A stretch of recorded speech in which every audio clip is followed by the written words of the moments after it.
Hello everyone, स्वागत है आप सभी का K2 एकेडमी पे। और आज का जो क्लास है वो बायोलॉजी के हम लोग 30 इम्पोर्टेंट क्वेश्चन करने वाले हैं, जो कि इम्पोर्टेंट है एएनएम, जीएनएम, बीएससी नर्सिंग और पैरामेडिकल सभी के लिए आज के क्लास इम्पोर्टेंट है, क्योंकि ये सारे क्वेश्चन जो है वो हर एक एग्ज़ाम में आता है, तो हर किसी के एग्ज़ाम के लिए इम्पोर्टेंट है। तो इस क्लास को आप लोगों को लास्ट तक जरूर देखना है। 30 एमसीक्यू क्वेश्चन करेंगे और बेसिक लेवल का क्वेश्चन है जो कि हर एक एग्ज़ाम में पूछा जाता है।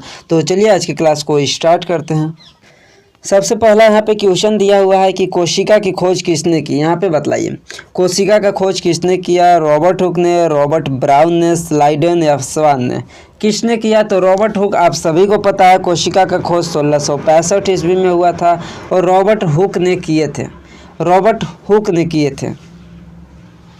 अगर आपसे पूछा जाए कि पहली बार जीवित कोशिका का खोज किसने किया, तो जीवित कोशिका का खोज अगर पहली बार देखा जाए तो किसने किया था? तो लीवेनहॉक ने किए थे।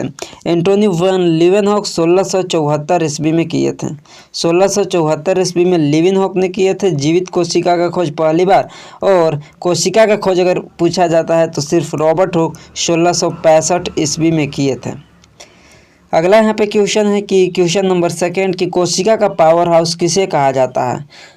बतलाइए, power house of the cell. Mitochondria, ribosome या गोल्गी बॉडी, किसको कहा जाता है? बतलाइए।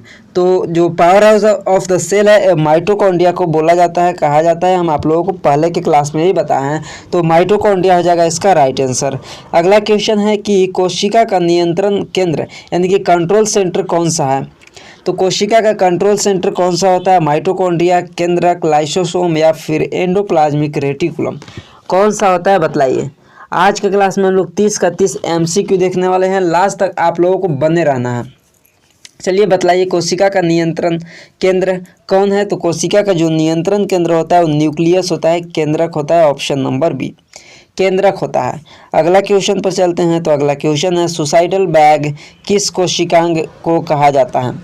सुसाइडल बैग किस कोशिकांग को कहा जाता है? राइबोसोम को, लाइसोसोम को, वैक्यूल्स को या फिर गोल्गी बॉडी को?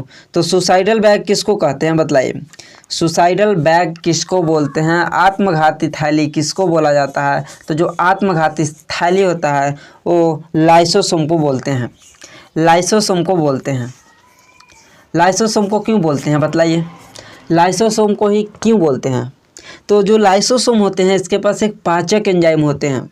जब कोई भी कोशिका या उसके भाग जो है वो क्षतिग्रस्त हो जाते हैं, अगर उसको कोई नुकसान होता है या फिर मर जाता है, डेड हो जाता है, तो जो लाइसोसोम है वो फट जाता है और ये जो एंजाइम है उसको पूरी तरह से नष्ट कर देता है। इसीलिए इसको आत्मघाती थैली भी कहते हैं, सुसाइडल बैग इसीलिए इसको बोलते हैं, लाइसोसोम को बोलते हैं। जितने भी वन लाइनर्स टाइप की क्वेश्चन है, जैसे आत्मघाती बैग, सुसाइडल बैग कौन है, पावर हाउस ऑफ सेल कौन है, ये सब आपको याद रखना है। ब्रेन कौन होता है सेल का, ये सब आपको याद रखना है। जैसे कि यहाँ पे अगला क्वेश्चन है कि डीएनए मुख्यतः कहाँ पाया जाता है? राइबोसोम में, केंद्रक में, साइटोप्लाज्म में या फिर वैक्यूल्स में?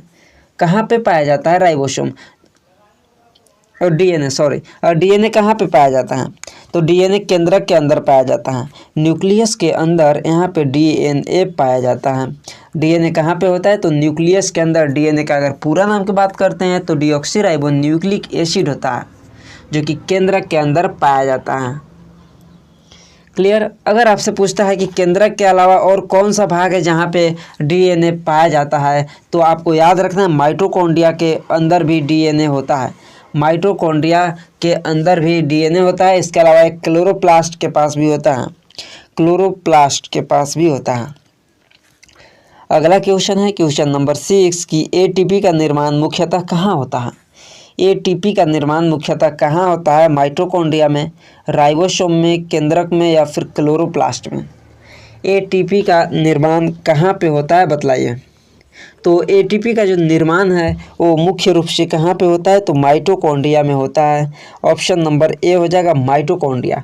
माइटोकॉन्ड्रिया के अंदर होता है और माइटोकॉन्ड्रिया के अंदर जो है वो क्रेब्स चक्र की प्रक्रिया होती है, जिससे कि यहाँ पे भोजन का ऑक्सीकरण होता है और यहाँ पे रासायनिक एनर्जी से जो एटीपी होता है वो ऊर्जा के रूप में बनती है।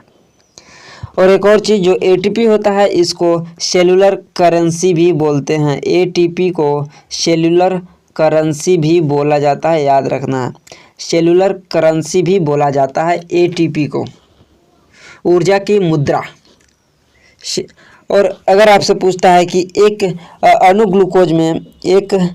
ग्लूकोज में कितने एटीपी मुक्त होते हैं, तो 38 एटीपी यहाँ पे याद रखना है। 38 एटीपी बनते हैं। अगला यहाँ पे क्वेश्चन है कि पौधों की क्या है क्वेश्चन की पौधों की कोशिका भित्ति किसकी बनी होती है। Plant cell wall is mainly made up of the chitin, cellulose, protein या फिर स्टार्च। जो पौधा है उसका कोशिका भित्ति जो उसकी बाहरी परत होता है वो किसका बना होता है। पौधा के जो बाहरी परत होता है जिसको कोशिका भित्ति बोलते हैं, और एक कोशिका भित्ति जो है वो सेल्यूलोज का बना होता है। सेल्यूलोज का बना होता है। सेल्यूलोज क्या होता है, तो एक जटिल कार्बोहाइड्रेट सेल्यूलोज की बनी होती है ये जो कोशिका भित्ति है। सेल्यूलोज क्या करता है, तो इसको जो है पौधा को एक मजबूती और उसका आकार प्रदान करता है। कोशिका भित्ति क्या प्रदान करता है, इसको मजबूती प्रदान करता है। जैसे कि ये मानते हैं एक पौधा जो इसकी बाहरी यहाँ पे आवरण होता है यही कोशिका भित्ति होती है और इसको मजबूती प्रदान करता है और इसका जो आकार है आकार इसको एक प्रोवाइड करता है, उसका शेप प्रोवाइड करता है। अब एक और यहाँ पे क्वेश्चन आता है कि कवक की कोशिका भित्ति किसकी बनी होती है। ये आपके बीएससी नर्सिंग के लिए इम्पोर्टेंट है कि कवक की कोशिका भित्ति किसकी बनी होती है, तो काइटिन की बनी होती है।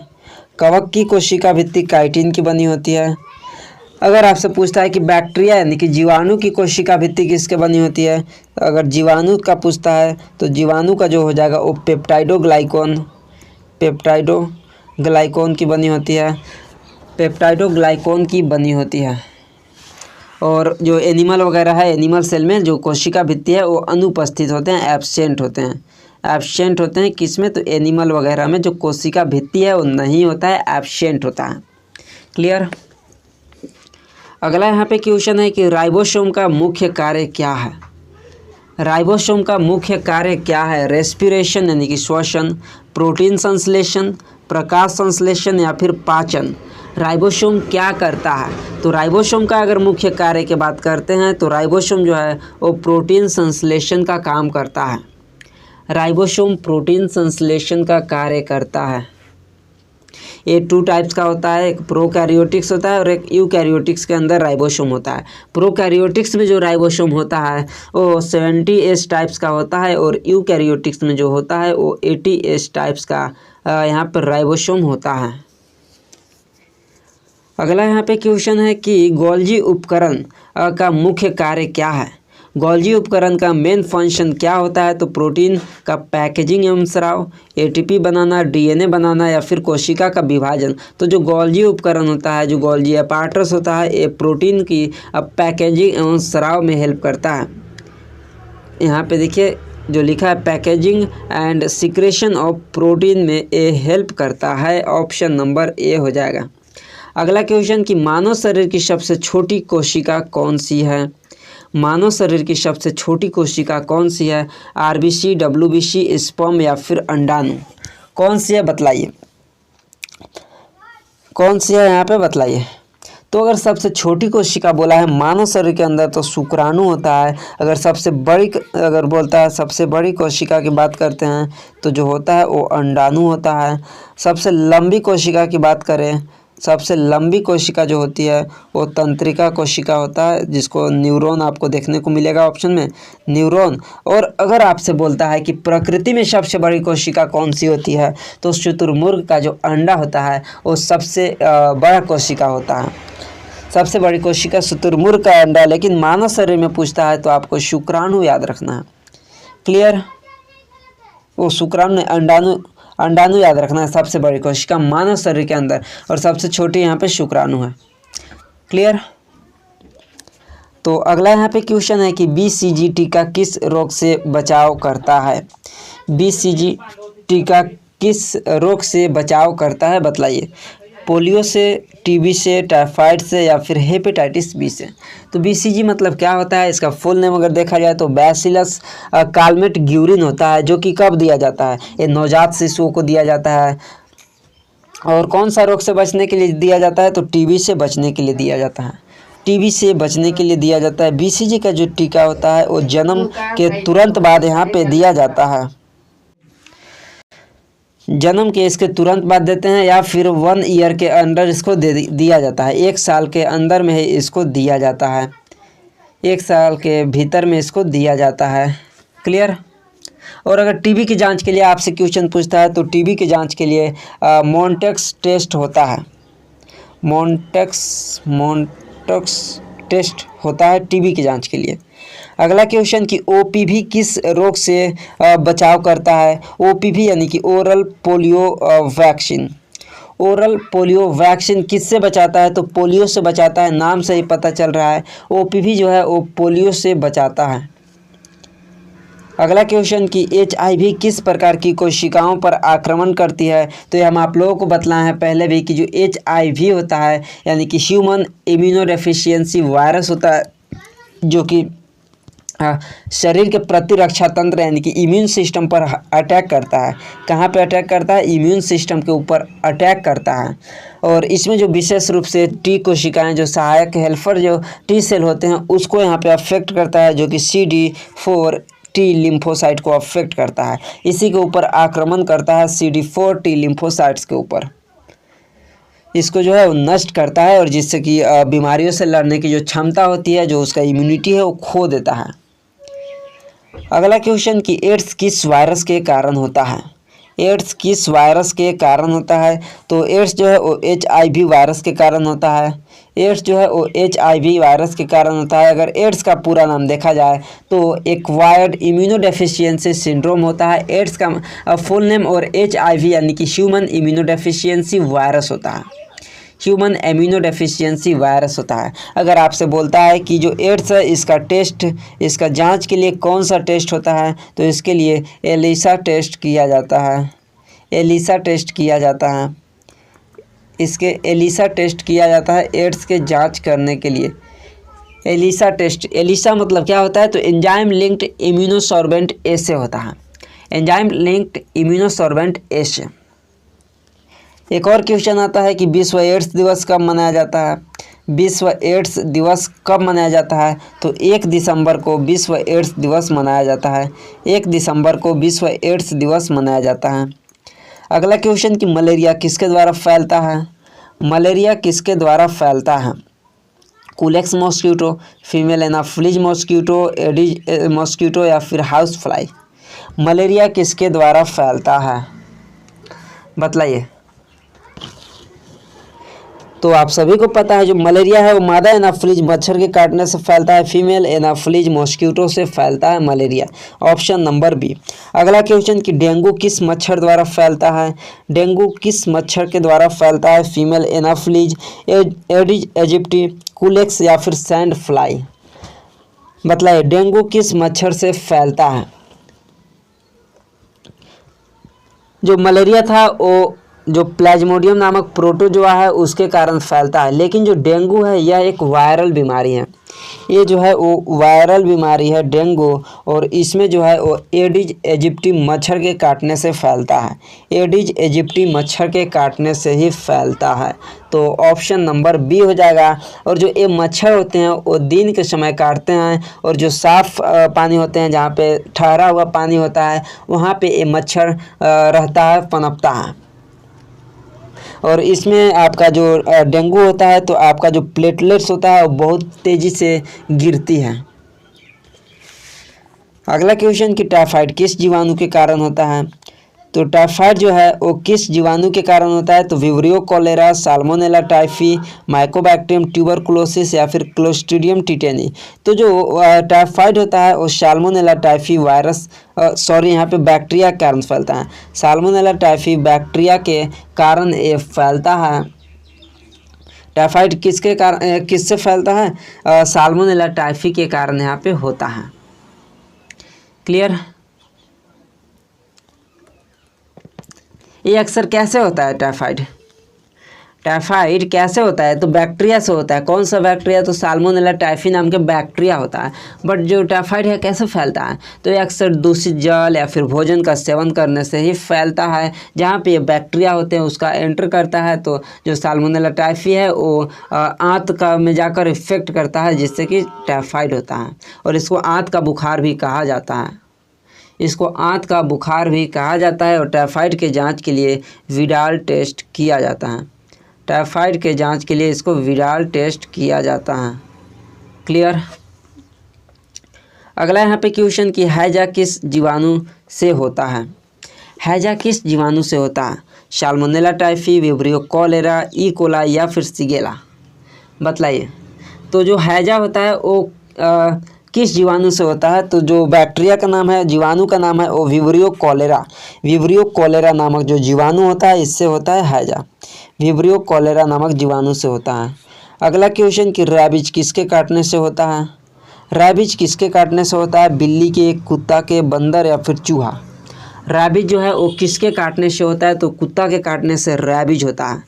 कुत्ता के काटने से रैबिज होता है। और रैबिज जो है वो एक बहुत ही खतरनाक वायरल बीमारी है जो कि संक्रमित रैबिज ग्रस्त जो जानवर होते हैं, जैसे कि मुख्य रूप से इसमें कुत्ता आता है, लेकिन इसके अलावा बिल्ली भी हो गया, गिद्दड़ या फिर बंदर वगैरह जो भी है जिसके पास यहाँ पे रैबिज से जो ग्रस्त होते हैं, जैसे कि रैबिज एक क्या है?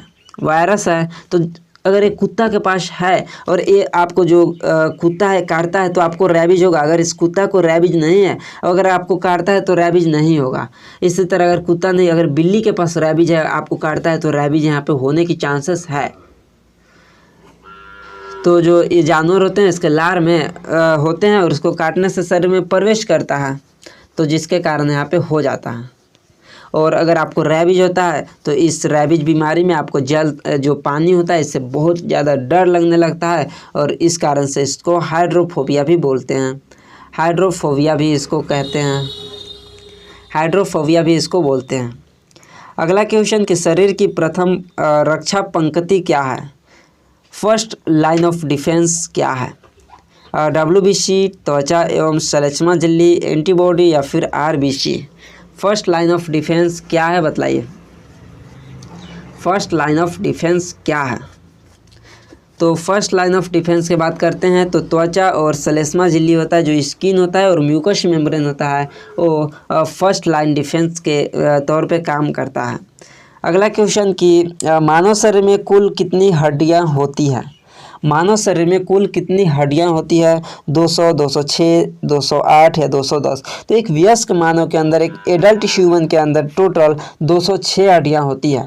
206 हड्डियां होती है। जबकि नवजात शिशु जो होते हैं, जो न्यू बॉर्न बेबी होते हैं, उसमें लगभग 300 हड्डियां होते हैं।